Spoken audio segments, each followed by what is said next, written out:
You're listening to a 3CR podcast created in the studios of independent community radio station 3CR in Melbourne, Australia. For more information, go to allthews.3cr.org.au. 3CR is about community, and we welcome your participation at the station. 3CR is open to a wide diversity of volunteers and is a great way to connect with Melbourne's activist community. Have you ever thought about volunteering, doing a reception shift, getting a program on air? Training in radio skills or contributing to one of the station's committees. There are many ways to be involved at 3CR. To find out more, go to 3cr.org.au and get in touch.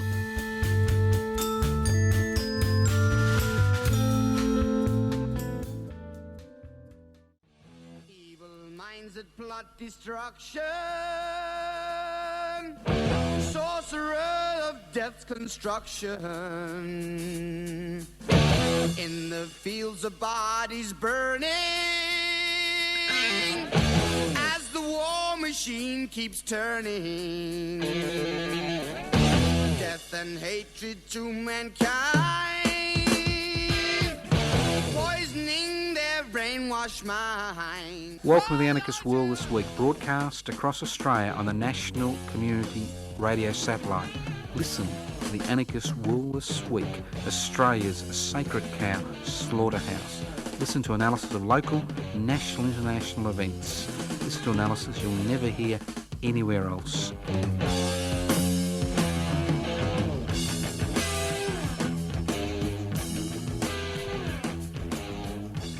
Welcome to the Anarchist World This Week, broadcast across Australia by the Community Radio Network. This program is coming to you from the studios of 3CR in Melbourne. My name is Joseph Toscano. The program is podcast. You can access the podcast by going to 3cr.org.au. That's 3cr.org.au. Well, every week is a fascinating week, especially if you're alive, which a lot of people have lost their lives recently for a variety of reasons. Carnage, war, old age, you name it. It's part of the process of living, isn't it? If you know what anarchy is all about? No, it's not about dying. Anarchos means without rulers. It's about creating a society without rulers, not without rules. What gives rulers the ability to destroy, mangle the lives of hundreds of millions, if not billions of people every day on this planet? Inequalities in power and wealth. The anarchist struggle is the struggle to devolve power or share power, possibly through direct democratic means, and the struggle to hold wealth in common and using it for the common good. The greatest good for the greatest number. Very simple concepts which human beings have been struggling with since time immemorial. I'm sure the Neanderthals had the same issues that we have as Homo sapiens. So, what are we going to talk about today? Well, it's interesting how corporate Australia escapes scrutiny.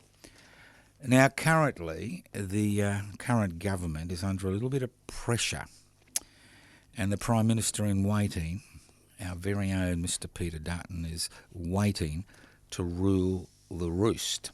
And obviously he's following the Abbott line, which led to his elevation as Prime Minister in 2016. But Abbott was a bit of a buffoon compared to Mr. Dutton, who's an ideologue. So the interesting thing is, why does everybody think the current economic crisis is due to the government of the day? How is it that corporate Australia escapes scrutiny? What happened to the policies of the previous government 2.5 years ago, as if they had no impact on what's happening in Australia today? And it seems to be the character of this country that we don't seem to be able to think beyond a week, possibly 24 hours. They call it the 24-hour news cycle. The fact is, it's very easy to point the finger at the government, but the issues are much wider than governments being able to determine policies, because we live in a private investment for private profit society. That's what we live in, a private investment for private profit society. And people call that capitalism. And what we are seeing is the logical endpoint of political decisions which we as a nation have supported to a significant degree. It's all very well to point a finger at the government or the opposition, but we need to look at ourselves, because most Australians, have swallowed the mantra that deregulation and privatisation and globalisation and corporatisation are somehow going to improve their lives. But obviously the facts 50 years after that neoliberal experiment began has shown us the very opposite. And people are beginning to understand that it's these policies, whether they understand what the words mean or not, but it's these policies that are somehow having an impact on their day-to-day lives, whether it's their ability to keep a roof over their heads, whether it's their ability to actually educate their children, whether it's their ability to meet their financial commitments. And we are seeing something we haven't seen in this country for a long, long time, and that is we're seeing generations coming up who are going to be much worse off than us baby boomers. So why do we find ourselves in this situation, year after year after year? And the fact is that we have allowed corporations basically to dominate every aspect of our economic activity. Well, not just our economic activity, but to actually dominate Parliament, dominate the type of legislation which goes through Parliament, which has a profound impact on each of every one of us on a day-to-day basis. And this has occurred to a large degree because the media in this country, both social media and the legacy media, continue to blow the trumpets of people who espouse concepts like privatisation and globalisation and corporatisation and deregulation. So what does it all mean? What do these fancy words mean? Well, deregulation is a simple concept. It basically means that government should get out of the way of business. Not small business, but large corporations. Because the interesting fact is over the last 20 years, the number of people employed by small business and the economic activity conducted by small business has shrunk by over 25%. And currently small business is under the most extreme economic pressure that we've seen since World War II. And the people that have profited from this are large corporations, some privately owned, some owned by shareholders, whose maxim is to create ever-increasing profits for their major shareholder. So deregulation is get out of the way. Get out of the way of business. Get out of the way of large corporations to make profits. And we've seen this over and over again. Privatisation, well, that's a simple concept you all know. We all believe that, public sector is, inefficient, can't do anything. And the main reason for that is it doesn't get enough resources, can't do anything. We're told week after week, year after year. And we think that if public institutions are sold to the private sector, prices will fall, efficiency will increase, and hallelujah, we've reached the promised land. What a load of garbage. And people are beginning to understand that this policy is just a total load of garbage. Then you've got globalisation. That means you've got large companies that got offices and buildings and businesses all over the world. So what do you do if you're a global company? You export jobs to the countries where you pay people $1 a day or $2 an hour or whatever. And we've seen the effects of globalisation, and in many regards, the ascendancy of people who believe the other is the problem, the immigrant, the Muslim, the Christian, whatever is the problem, is directly related to globalisation. And then we have corporatisation. Walk into any major shopping metropolis, I call them temples, around Australia, and you'll see the same brands over and over and over again. So, it's fascinating how the legacy media and social media has been able to point the finger at this government, the Labor government that's federally, trying to destabilise them constantly, saying that it's all their fault. It's their fault that interest rates have gone up. It's their fault that nothing happens. Even when the government tried to float the idea that while they were looking at capital gains tax, it was if it was the end of the known universe. And that's the dilemma.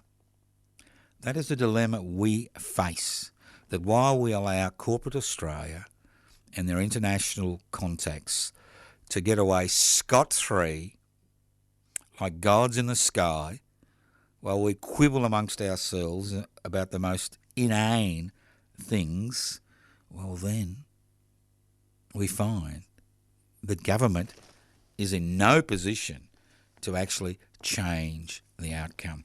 You're listening to The Anarchist World This Week, broadcast across Australia via the Community Radio Network. Now today's Wednesday the 9th of October. I usually don't give the date because these programs are podcasts, but I want to give the date today for a very good reason, because today's Peter Norman Day. And if you're in Melbourne, the Peter Norman Commemoration Committee, which I'm a convener of, is inviting you to a small celebration at midday at the Lakeside Stadium at the Peter Norman statue at 33 Orgafig Drive, Albert Park. So what's all this about? Why is this day important? I mean, there is mass murder going on in Gaza and Lebanon. Why is this day important? Well, this day is important not because of Peter Norman, but because of what it delineates, because what it's all about.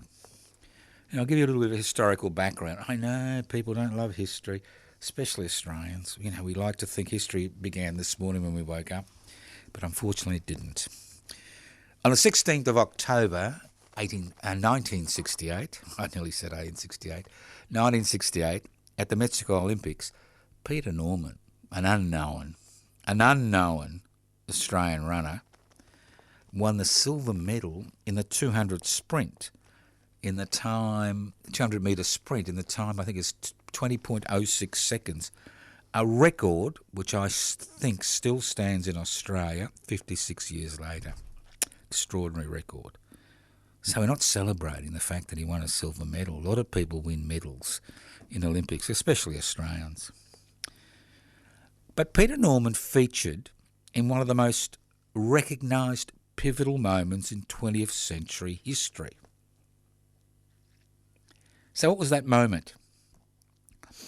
Black athletes in the United States track and field team toyed with the idea of boycotting the Mexico Olympics to protest about the lack of human rights in the United States for African Americans and many other Americans. Instead of boycotting the 1968 Olympics, they formed the Olympic Project for Human Rights, an organisation that was open to all United States Olympians, irrespective of their background. The year of 1968 was pivotal. It was a pivotal year, both in the United States and the rest of the world. The Soviet Union invaded Czechoslovakia when the country attempted to break away from the Soviet Union. Student protests broke out across Europe against the United States and Soviet imperialism. Bobby Kennedy and Martin Luther King were assassinated in the United States in 1968. So it was quite a vibrant moment in human history. On the eve of the Olympic medal presentation, Tommy Smith, the Afro-American gold medalist, and John Carlos, the Afro-American bronze medalist, both African-Americans, asked Australian Peter Norman, "Do you believe in human rights? Do you believe in God?" When he told them he did, the Americans told him about their plans, to which Peter replied, "I will stand with you." John Carlos stated in later interviews that when they talked to Peter Norman, we saw love in his eyes, not fear. And when Tommy Smith addressed the Paris Olympics a few months ago, he highlighted the significant role that Peter Norman played in the gesture they made and the sacrifices he was forced to make. On the way to the medal presentation, Peter Norman borrowed an Olympic Project for Human Rights badge from Paul Hoffman, a US white rower, which he wore on the dais when Tommy Smith and John Carlos gave the human rights salute. So let's not forget, Carlos and Smith have said over and over and over again since 1968 that what they gave was a human rights salute. Not a Black Power salute, but a human rights salute. They both wore no shoes to demonstrate the poverty faced by many Americans. In the rush to get to the medal presentations, John Carlos, guess what, left his gloves in the Olympic Village. Peter Norman suggested they wear one each. Tommy Smith wore one glove on his right hand and John Carlos wore the other on his left hand. Tommy Smith has always stated their salute was not about Black Power, it was about universal human rights. So Tommy Smith and John Carlos were bundled out of Mexico City by an embarrassed US government and stripped of their medals and ostracised. In 1968, remember, 1968, Australia had just passed a referendum the previous year in 1967 that gave the Commonwealth Government the power to legislate for Aboriginals and Torres Strait Islanders. In 1968, the White Australia policy was still in force in Australia. Peter Norman was also ostracised and criticised for his support of human rights, his support for Tommy Smith and John Carlos when he came back to Australia. Just go back to that period. October 1968. Early November 1968. And look at the hysteria in this country regarding the action that Peter Norman took. He was denied the opportunity to run in his country. He was denied the opportunity to run for his country during the Munich Olympics in 1972, although on 13 separate occasions he had bettered the 200 metres Olympic qualifying team. But more disgusting, and more recently, he was not invited to attend the 2000 Sydney Olympics, although he had participated in pre-Olympic activities in Melbourne. The United States track and field team was so disgusted by his treatment by our government, they invited him to join them as their guest in the Olympic Village in Sydney. Peter Norman died on the 3rd of October 2006. Both Tommy Smith and John Carlos flew from the United States to Coburg here in Melbourne and delivered eulogies at his funeral and acted as pallbearers for his coffin. The US Track and Field Federation, recognising the personal cost Peter Norman bore throughout his life because of his brave, dignified moral stand in the struggle for universal human rights, declared the 9th of October, the day of his funeral in 2006, as Peter Norman Day.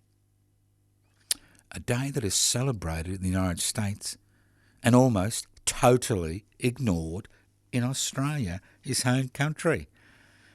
Extraordinary, isn't it? In 2012, the House of Representatives, the Federal House of Representatives, passed a watered-down apology to his family for the treatment Peter Norman received in Australia as a result of his actions. In 2014, the Peter Norman Commemoration Committee was formed to try to have a memorial for human rights built in his honour. In 2018, the Melbourne City Council Plaques and Memorials Committee, particularly odious organisation, refused point blank to support our request to build a monument to mark that pivotal moment. Later that year, 90-plus Neville Silto, Peter Norman's Olympic coach, who watched his silver medal performance on a black and white television in Melbourne, with support from Athletics Australia, finally some support from Athletics Australia, convinced the Victorian government to fund a monument that was unveiled at the entrance of the Lakeside Stadium in Melbourne on the 9th of October 2019. The Peter Norman Commemoration Committee had been holding commemorations. We had been holding commemorations on the 9th of October until 2019. In 2018, to mark the 50th anniversary, we conducted a one-day seminar in Melbourne with numerous guest speakers, including Peter Norman's family, Robert de Costello, and a pre-recorded messages from Tommy Smith and John Carlos to mark the 50th anniversary of this momentous occasion.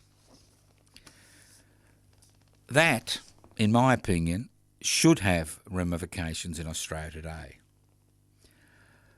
In 2018, the Australian Olympic Committee finally awarded Peter Norman an Order of Merit for his human rights stand. Unfortunately, we were not able to hold commemorations in 2020 and 21 as a result of COVID-19 restriction.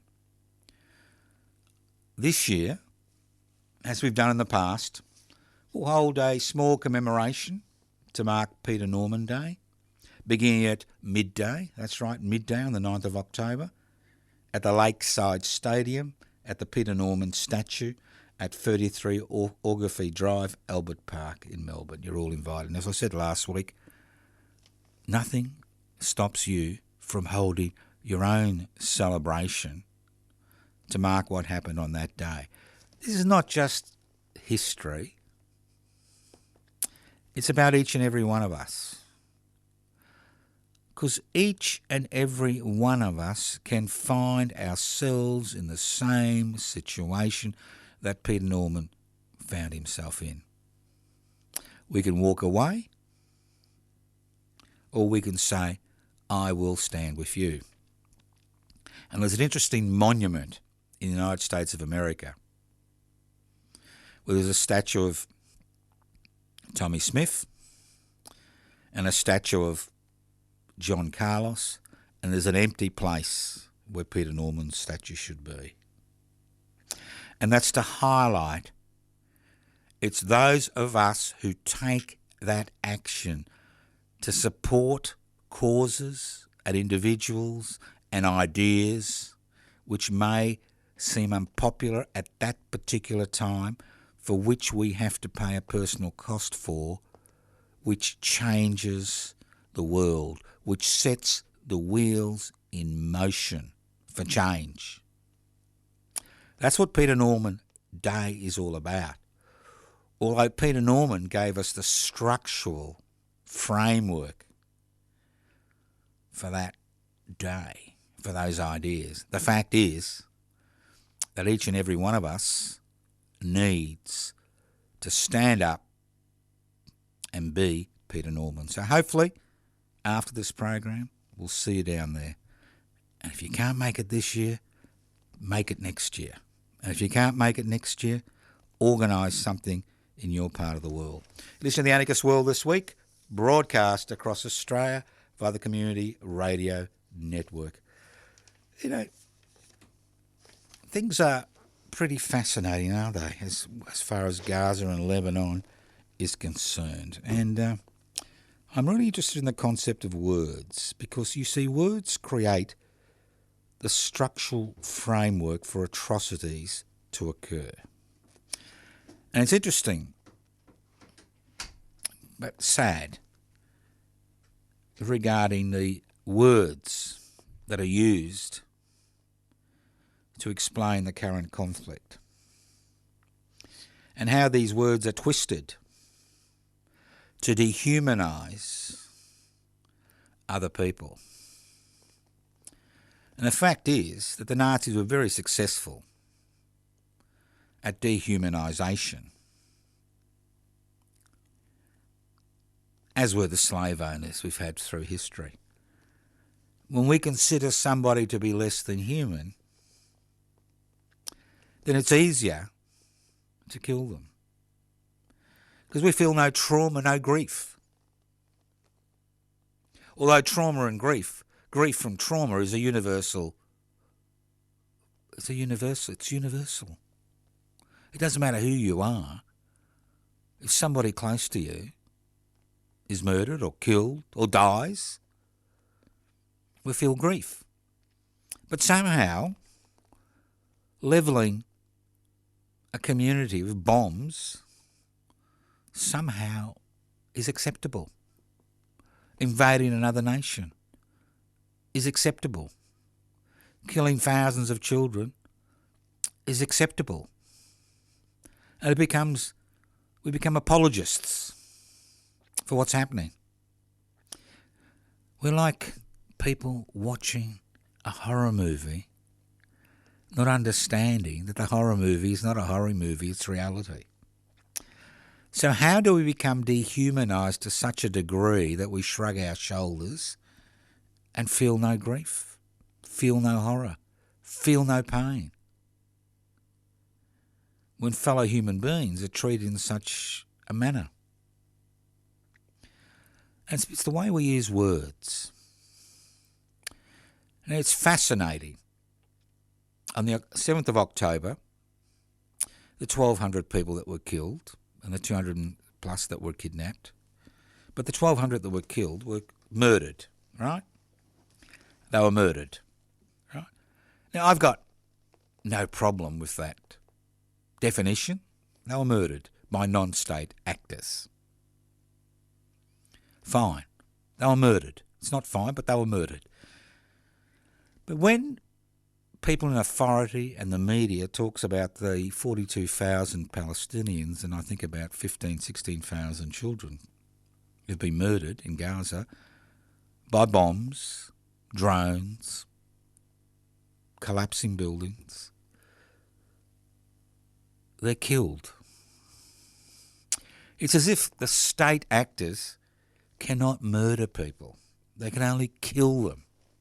You see, when somebody is killed, it's kind of out of our hands.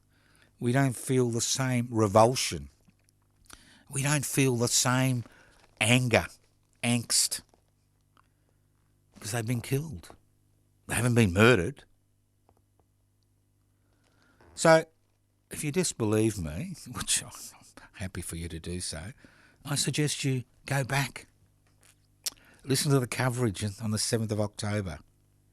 The 1,200 murdered and the 42,000 killed. Now, I know that everybody is unhappy with the Labor government's position. Well, not everybody. Well, they seem to be. You've got the great Israeli supporters jeering Mr. Albanese when he goes to a memorial on the 7th of October. And then you've got the Palestinian supporters, saying the Australian government is not doing enough. But the fact is that in the wings is a political party that is waiting to take control of this country at the next federal election, led by Mr. Peter Dutton, that has a policy that supports wholeheartedly, not just condones, but supports wholeheartedly mass murderers, child killers and war criminals. because of the words that are used to describe what is happening. Could you imagine the outcry in this country if things were turned around and 42,000 Israelis were killed, not murdered? It's as if some human beings are human and others somehow aren't human. And somehow grief isn't universal. Obviously, every Israeli, every person in Israel at that particular point in time, the 7th of October, felt the grief and the pain. And a year later they feel the grief and the pain. But every Gazan, every person in the West Bank, every person in Lebanon that's been murdered, not killed, murdered, in the past year, feels the same. How would it be if Hezbollah was levelling suburbs in Tel Aviv, looking for terrorists, in inverted commas? See, the problem is in Australia, as I keep saying, is history does not matter. Now, I've spoken to many people about the situation in Gaza and the West Bank and Lebanon, and I have been amazed by the ignorance. Not an ignorance which is born of people not being interested, but an ignorance which has been fostered by elements in our society that are quite happy to support mass murder and war criminals. It's as if history does not exist. As we know, history did not exist or does not exist for First Nations people in this country, because it all began on the 26th of January 1788 when the British authorities set up a penal colony at Port Jackson. And it's the same in Palestine. History began on the 7th of October 2023.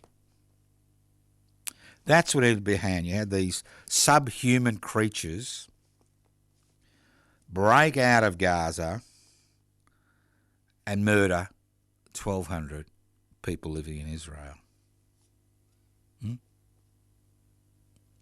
History does not exist. 70 years of dispossession does not exist. The thousands, the tens of thousands that have died resisting that dispossession does not exist.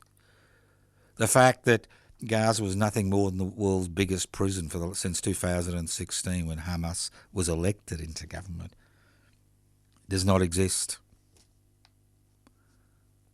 Nothing exists apart from what happens in the last 24 hours. And the people that don't know their history or other people's history are condemned to repeat the mistakes of the past. Look, I'm pontificating, but I really want people to understand the propaganda that is being used to justify mass murder.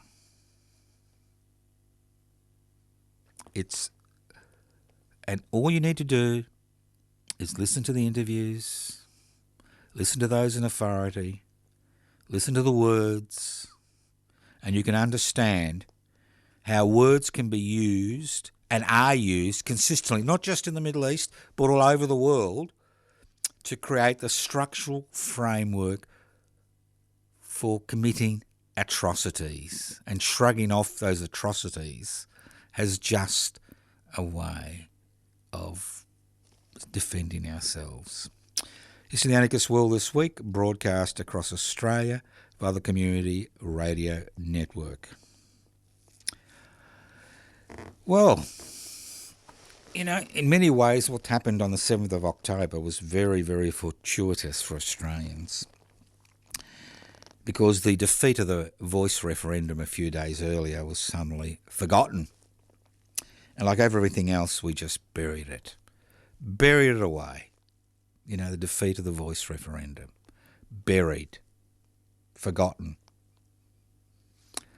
So what? 1 year later, what's the lessons we've learned? Because I understand that, there are many people who came together to defeat the referendum. We had the black sovereign people. We had the neo-Nazis. We had the Liberal National Party, especially the National Party out there beating the drum. We had Peter Dutton doing the best he could to try to divide the nation. And a simple idea was buried. And I think a lot of people didn't seem to understand. And again, maybe I'm taking an intellectual or intellect ideas. But see, the voice was part of a three-prong attack which came from the Uluru Statement from the Heart. And it was about a constitutional voice to Parliament. Not some bodgy committee set up by some government, but a constitutional voice to government. Obviously, it doesn't mean government has to take any notice of that voice. But the idea of the referendum and the voice was to create the momentum to move forward towards a momentum within the Australian population to move forwards to a treaty and truth-telling. It was about creating momentum. You see, treaties happen between governments or the government of the day, and a particular section of the population, in this case First Nations people. Referendums in a parliamentary democracy give governments the tick to go ahead with change. The defeat of the referendum basically meant the defeat of any meaningful progress towards treaty and truth-telling. And it allowed those voices in society that somehow still believe that civilization came to this country on the 26th of January 1788 to have the ascendancy in the debate. And what that loss has done, it has put back any progress towards treaty, truth-telling, reconciliation and justice. Not charity, but justice. And what we see now is the forces of assimilation, the philanthropist, those, the charity brigade, once again dominating that space.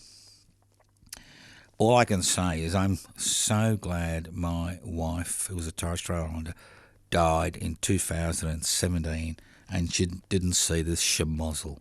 Because I know there's a lot of people out there who are really pained by this view of the Australian people.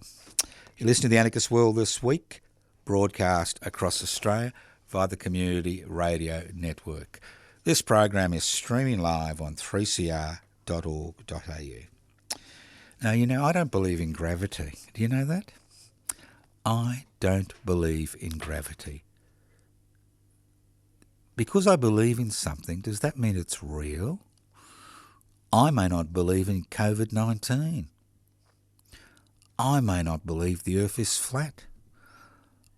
I may believe God, like me, is an obese elderly person with a white hair and a beard. I could believe that we are all the creation of a green-eyed cat. See, it's interesting how the word belief has become so prominent in the 21st century, the so-called age of reason and rationality. Belief is irrelevant. I can believe anything I like. You go out and meet a lion and say to the lion, "G'day, I believe that you are a very nice lion and you're not going to kill me." Well, the reality is a little bit different. It's a little bit like confronting COVID-19 and saying, "Hello, I like you, virus," or "I don't think you're there. I'm just going to continue my life." You can believe what you like. But reality is different. I may not believe in gravity and step off a building and I will die. If I'm lucky. If I'm unlucky, I'll have multiple injuries, and have physical disabilities and possibly intellectual disabilities for the rest of my life. So, isn't it about time in the age of reason, the 21st century, that we put belief behind us? I may believe God is on my side. But is God on my side? I think if God did exist, he or she or it or whatever would be totally disgusted with the human race, how we murder each other, exploit each other in order to, maintain our supremacy, how we dehumanise people. Extraordinary. We've now reached the stage in our civilization where if you say the wrong word, you're in big trouble. But if you murder, maim, mutilate people, it's all right because it's been done by a state actor. So, do you believe in gravity? Do you believe in God? Do you believe in the green-eyed cat? Do you believe in fate? Do you believe that climate change doesn't exist? Do you believe other human beings aren't quite your type? They're not as your equal because they somehow speak a different language, wear different clothes, have different cultures, wear funny clothes, as I said before? Do you believe all that? Because if you do, you are a problem for the rest of us who don't believe, or who do. I don't believe. I don't believe in gravity. But are you willing to wear the consequences? You see, the nature is a fascinating thing because nature doesn't care. Nature does not care if human beings disappear off the face of the planet. It didn't care when the dinosaurs disappeared off the face of the planet because things changed catastrophically. And it doesn't care whether when you're traipsing through the bush and you're bitten by a snake, whether you die or live. It doesn't care. The thing is, if we're going to rely on belief systems to regulate the interpersonal relationships and the relationships within communities, we will fall. We'll fall over and over and over again. Because human history is littered with the carnage of people who believe things that have nothing to do with reality. You're listening to The Anarchist World This Week, broadcast across Australia via the Community Radio Network. Look, I'd just like to remind you, it sounds a bit dramatic today, hasn't it been? It's been bloody dramatic, really, when you think about it. But we do live in a dramatic world.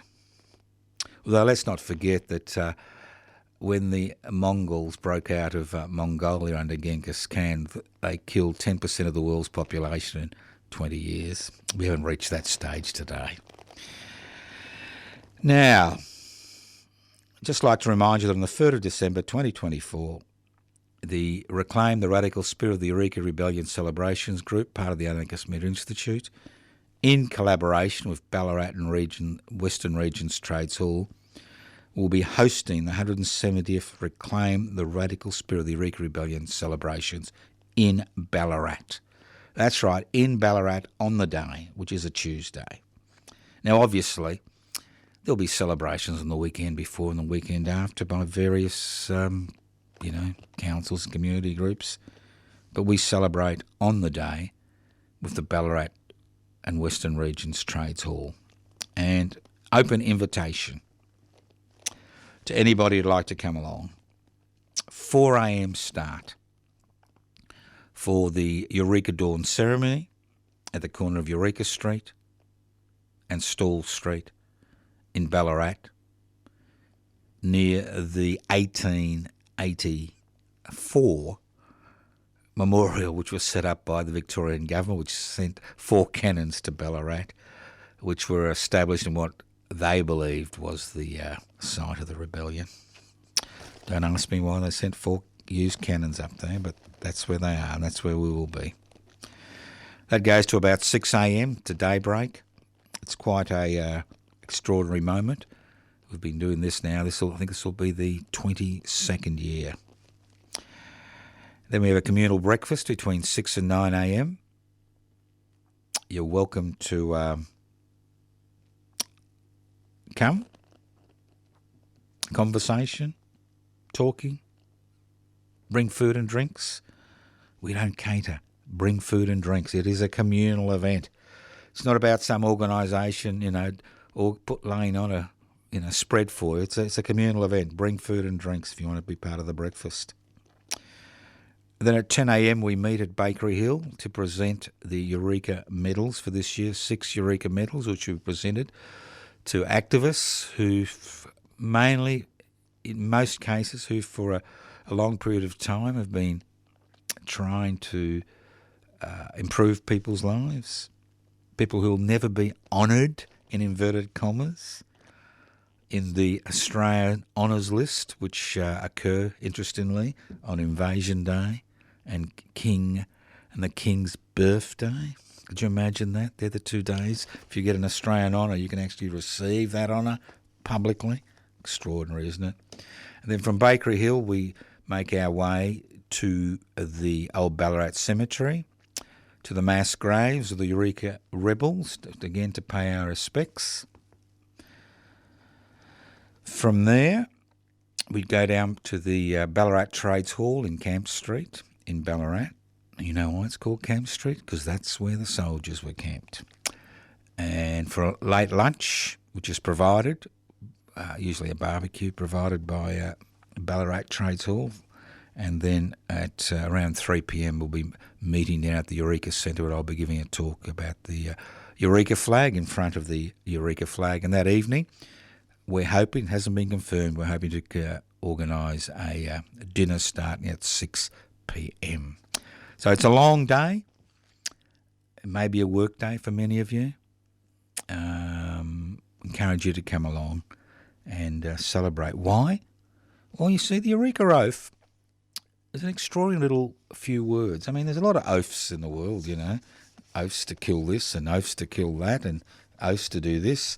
But you see, it's an extraordinary jumble of words. It's we. That's right, we.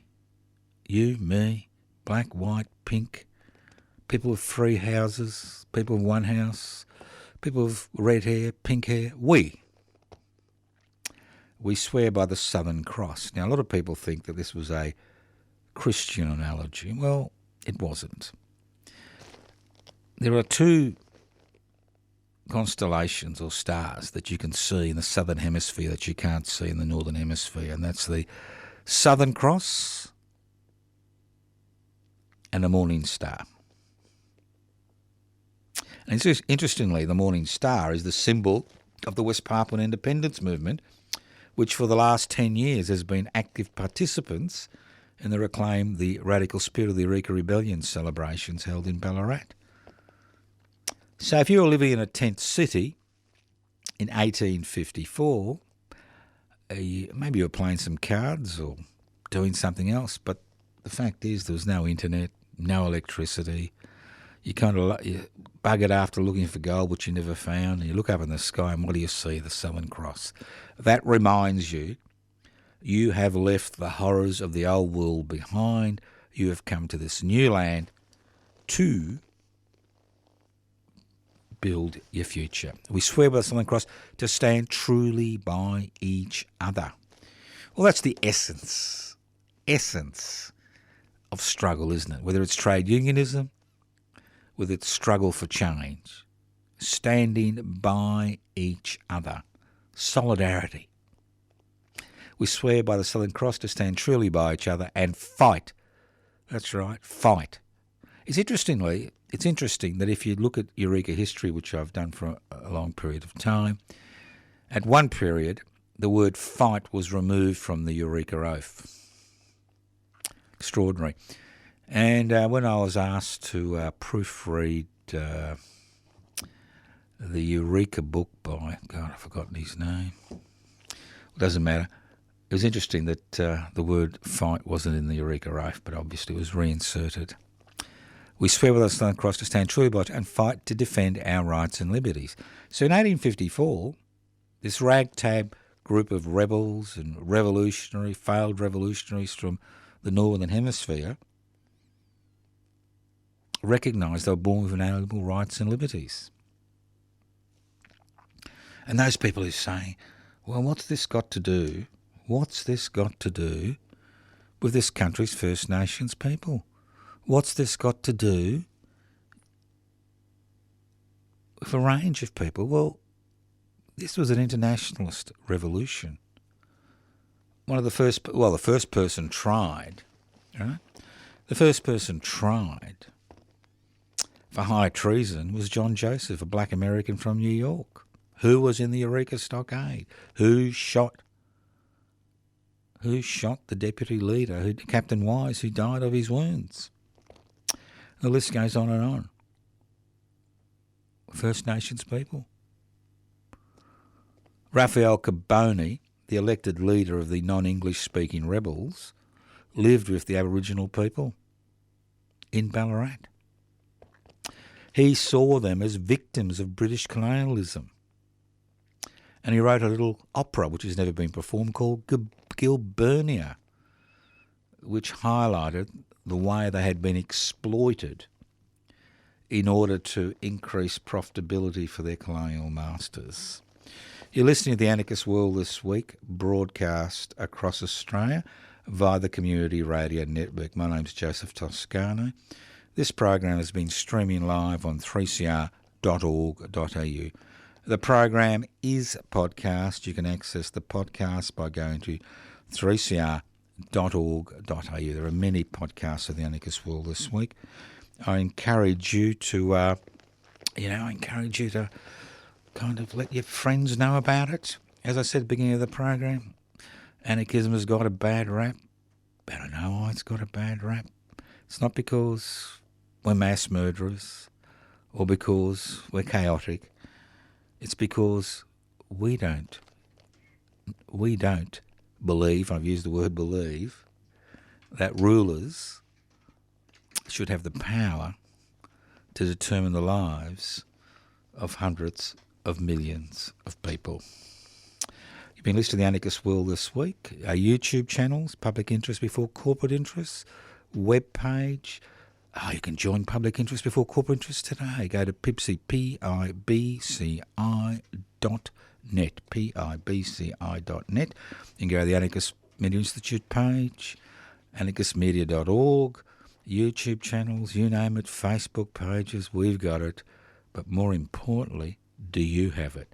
Not do you have a YouTube channel, not do you have a podcast, not that you talk to your neighbour or your TV, but do you get out? Do you get involved in all the actions that are available, or do you sit back and be a warrior, a click warrior? Click, click, click, click. Is that what you do? Or do you sit back and scream at the screen, scream at your phone, so disgusted, obviously nobody will listen to you. What we need to do is we need to come together. So I encourage you to get involved, actions in your community. As I said before, if you're involved in the struggle to share power, the struggle to hold wealth in common for the common good, well then you're involved in that struggle for radical egalitarian change, whether you call yourself an anarchist or not. Thank you once again for listening to the Anarchist World this week on your local community radio station. This program has been streaming live on 3cr.org.au. It's coming to you from the stations of 3CR in Melbourne. Listen in to the Anarchist World this week on your local community radio station next week. Evil minds that plot destruction, sorcerer of death's construction. An analysis you'll never hear anywhere else. Anarchist World this week. Australia's sacred cow slaughterhouse. 10 a.m. every Wednesday. Listen to the Anarchist World this week for an up-to-date analysis of local, national and international events. Poisoning their brainwashed minds. Oh, Lord, yeah.